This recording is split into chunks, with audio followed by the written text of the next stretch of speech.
পশ্চিমবঙ্গে বিজেপি ভূমিধস বিজয় নিয়ে তারা আসলে জয়লাভ করেছে তৃণমূলকে হারিয়ে, এবং তাদের এই বিজয়কে কেন্দ্র করে আবার নানান আশঙ্কা তৈরি হয়েছে আমাদের দেশে, বাংলাদেশে। বর্ডার ইস্যু থেকে শুরু করে পুশিন হতে পারে কিনা। ইতিমধ্যে স্বরাষ্ট্রমন্ত্রী বলেছে যে বর্ডারে সবাই যেন একটু সতর্ক অবস্থানে থাকে। আমাদের তিস্তা গঙ্গা চুক্তির ভবিষ্যৎ কি হতে যাচ্ছে সেটি এক ধরনের প্রশ্ন উঠেছে।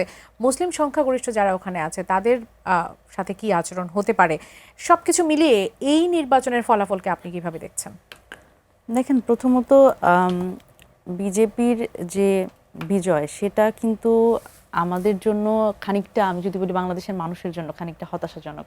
কারণ স্বাভাবিকভাবেই আমরা এর আগেও বিজেপির পক্ষ থেকে যিনি আসলে পশ্চিমবঙ্গে শুভেন্দু যিনি জয়ী হয়েছেন, তার পক্ষ থেকে কিন্তু অনেক ধরনের নেতিবাচক একদম বাংলাদেশিরা অনুপ্রবেশকারী, এবং তিনি কিন্তু এখনো মনে করেন যে বাংলাদেশের প্রাইম মিনিস্টার শেখ হাসিনা। সুতরাং এই ধরনের নানান ধরনের বিতর্কিত মতামত কিন্তু বা মন্তব্য কিন্তু তার কাছ থেকে আমরা পেয়েছি, এবং আমরা দেখলাম যে এই প্রচারণাতেও খুব গুরুত্বপূর্ণভাবে যখন পশ্চিমবঙ্গে তিনি প্রচারণা করছেন, তখনও কিন্তু সেই প্রচারণায় পথনাটক একটা আমি দেখলাম, যে সেখানে মুসলিম যারা আছে তাদের ঘরবাড়ি ভাঙা, এইটা একটা পথনাটকের মাধ্যমে তিনি দেখাচ্ছেন তার প্রচারণায়, মানে তিনি নির্বাচিত হয়ে আসলে কি কি করবেন।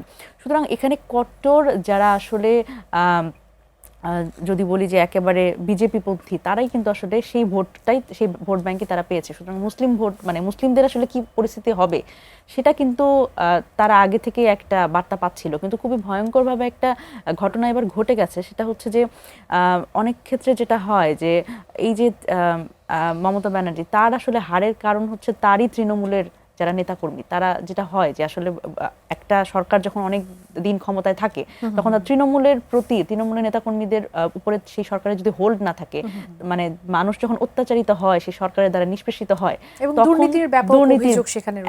দুর্নীতির ব্যাপক অভিযোগ এবং পেশি শক্তির যে প্রয়োগ সাধারণ মানুষের উপরে এবং গুন্ডা বাহিনী তৈরি হয়ে যাওয়া, এইটা কিন্তু আসলে খুব ভয়ঙ্করভাবে মমতা ব্যানার্জিকে এবার হারের একটা খুব গুরুত্বপূর্ণ কারণ।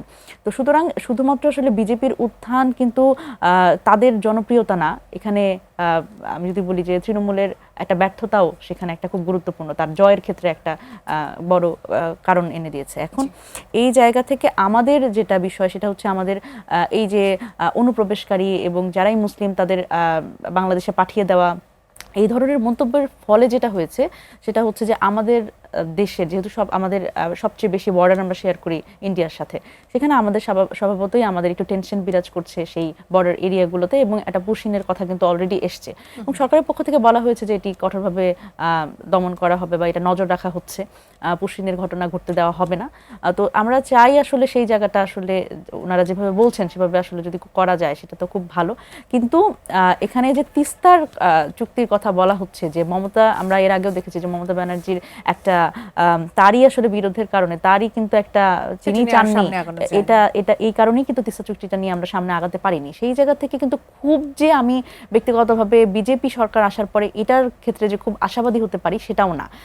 হ্যাঁ, এটা একটা বিষয় যে মমতা ব্যানার্জির জন্য যেটা আগানো যায়নি সেই প্রস্তাবটা আবার করা যেতে পারে, নতুন করে আসলে এই আলোচনাটা আবার আনা যেতে পারে। নরেন্দ্র মোদী কিন্তু পানি চুক্তির ব্যাপারে বলেছে যে বাংলাদেশের আসলে সেই তাদের যে হিস্সা সেটি আসলে পাওয়া উচিত, এর আগে তিনি বলেছিলেন। সেই কথা যদি তিনি রাখেন তাহলে তো সেটা নিশ্চিতভাবে আমাদের জন্য ভালো।